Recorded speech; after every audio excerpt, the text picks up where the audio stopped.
90% traders trading की field में fail क्यों होते हैं? हालांकि उन्होंने टेक्निकल एनालिसिस भी सीखा होता है, फंडामेंटल एनालिसिस भी सीखा होता है, इंडिकेटर्स को भी यूज करना जानते हैं और बाकी सारी भी इंफॉर्मेशन रखते हैं, लेकिन फिर भी वो ट्रेडिंग की फील्ड में फेल क्यों हो जाते हैं? इसके पीछे आखिर वजह क्या है? तो आज की इस वीडियो में हम इसी चीज के बारे में आपको बताने वाले हैं, एक ऐसी चीज कि जो आपके विनर ट्रेडर को लूजर ट्रेडर से अलग करती है। वो कौन सी चीज है, इसको डिस्कस करते हैं और वीडियो को आप एंड तक लास्ट भी देखिएगा।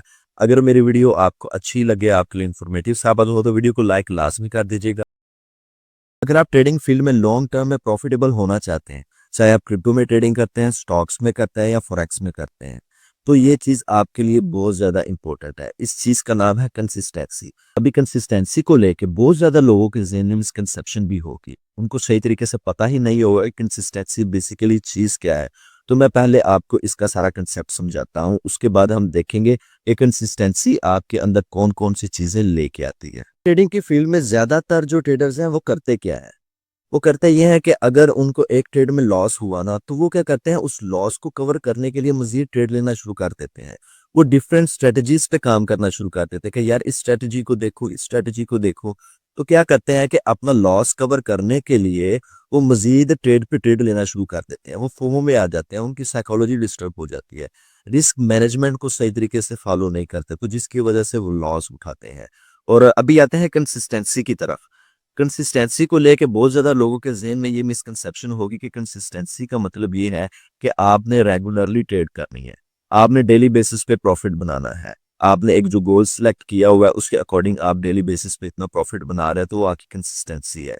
जबकि कंसिस्टेंसी का हत्ता के बिल्कुल भी ऐसा मतलब नहीं है।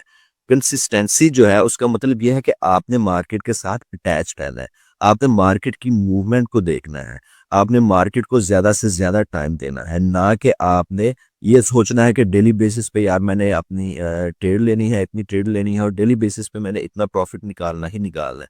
बहुत ज्यादा लोगों के जहन में ये होता है कंसिस्टेंसी के रिलेटेड कि मैंने प्रॉफिट निकालना ही निकालना है, और उस प्रॉफिट को निकालने के चक्कर में वो क्या करते हैं कि अपना पोर्टफोलियो गवा के बैठ जाते हैं।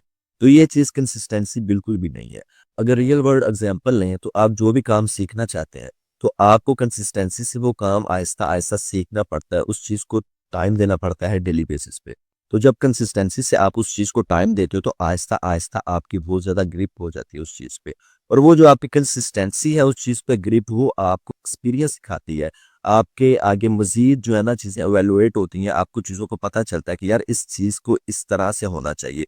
तो आपके अंदर एक ऐसी एबिलिटी पैदा हो जाती है कि आप चीजों को फिर एक अलग नजरिए से देखना शुरू कर देते हो, आप अपनी एक स्ट्रेटेजी बना लेते हो अपने एक्सपीरियंस से। तो वो कंसिस्टेंसी आपको स्ट्रेटेजी सिखाती है आपके काम करने के लिए। तो सेम इसी तरह जब ट्रेडिंग की फील्ड में आप कंसिस्टेंसी से काम करते हो, आप देखते हो मार्केट को, उसका एनालिसिस करते रहते हो, उसको टाइम देते हो, तो आप एक स्पेसिफिक स्ट्रेटेजी में मास्टर हो जाते हो। ठीक है, बाज़ का होता ही है कि उस स्ट्रेटेजी से आपको लॉस भी होता है। ठीक है, लेकिन जब आपने कंसिस्टेंसी से काम किया होता है, तो आप क्या करते हो, आप अच्छे तरीके से रिस्क मैनेजमेंट को भी यूज करते हो, आप फोमो में नहीं आते, आप जो है ओवर ट्रेड नहीं करते। तो आप देखते हो कि भाई अगर मुझे ट्रेड मिल रही है तो मैंने ट्रेड लेनी है, अगर ट्रेड मुझे नहीं मिल रही तो मैंने फजूल में मार्केट में ट्रेड नहीं लेनी। क्योंकि आपको मार्केट में कंसिस्टेंसी से काम करने के बाद ये एक्सपीरियंस हासिल हो गया होता है। जो प्रोफेशनल ट्रेडर्स होते हैं ना, वो एक स्ट्रेटजी पे काम करते हैं, उनकी एक खास स्ट्रेटजी होती है, तो वो स्ट्रेटजी को लेके ही आगे चल रहे होते हैं। उन्होंने अपने लिए एक रूल सेट किए होते हैं, और वो जो रूल्स है वो उनको कंसिस्टेंसी से ही आते हैं। कोई भी जो है घर से सीख के नहीं आया होता। ये मार्केट में जब अपना टाइम देते हैं, तो टाइम देने के बाद कंसिस्टेंसी से ही उनके अंदर ये चीज आती है कि उनको एक स्ट्रेटजी पे ग्रिप हो जाती है। वो स्ट्रेटजी जब उनकी काम करती है, तो उसी स्ट्रेटजी पे ही वो काम करता है, और जो उन्होंने अपना रिस्क मैनेजमेंट की होती है, अपने ज़हन में स्पेसिफिक रखी होती है जो भी रेशो, वो उसी को सिलेक्ट करके उसी पे काम करते हैं। वो ये नहीं करते कि एक ट्रेड में अपनी जो है ना स्ट्रेटजी चेंज कर दी, दूसरी में चेंज कर दी, तीसरी में चेंज कर दी। तो इस तरह से नहीं करते।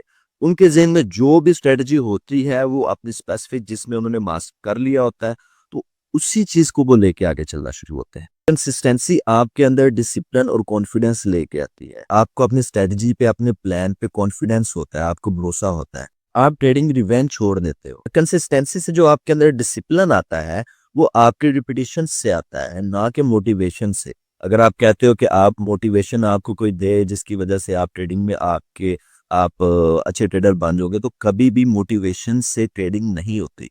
आप जितनी मर्जी मोटिवेशनल वीडियोस देख लें, उससे आप क्या जो भी ट्रेडिंग का जर्नी है उसमें आप कामयाब नहीं हो सकते। ट्रेडिंग के जर्नी में अगर आपने कामयाब होना है तो कंसिस्टेंसी ही आपको कामयाब ट्रेडर बनाएगी। लिहाजा अगर आप ट्रेडिंग में मास्टर करना चाहते हैं, आप चाहते हैं कि अच्छे ट्रेडर बन जाएं और जो 90% लूजर ट्रेडर हैं उनसे आप अलहदा हो जाएं, तो आपको मार्केट में कंसिस्टेंसी से काम करना पड़ेगा ताकि आप जो है ओवर ट्रेड करना छोड़ दो। अगर आपकी कोई ट्रेड लॉस में चली जाती है तो आप उसको रिकवर करने के लिए मजीद ट्रेड लेना छोड़ दो। आप मुख्तलिफ स्ट्रेटजी को यूज़ करना छोड़ दो कि यार एक स्ट्रेटजी अभी मैं इसमें मास्टर हूँ, या ये मेरी अभी फेल हो गई है, इस स्ट्रेटजी में मुझे लॉस हुआ, उसको आप छोड़ कर दूसरी साइड पे जाना शुरू कर दो। तो ये सारी चीज़ें जो है ना आप छोड़ देते हो, तो कंसिस्टेंसी से ही आपके अंदर ये सारी चीज़ें पैदा होती हैं। और लिहाजा जो भी आप बिगनर है अगर मेरी वीडियो देख रहे हैं तो कंसिस्टेंसी से मार्केट को अपना टाइम दे। तो उम्मीद करता हूँ कि इस चीज़ से आपको काफ़ी कुछ जानने को मिल गया होगा। तो इंशाल्लाह मिलते हैं अगली वीडियो में। अल्लाह हाफ़िज़।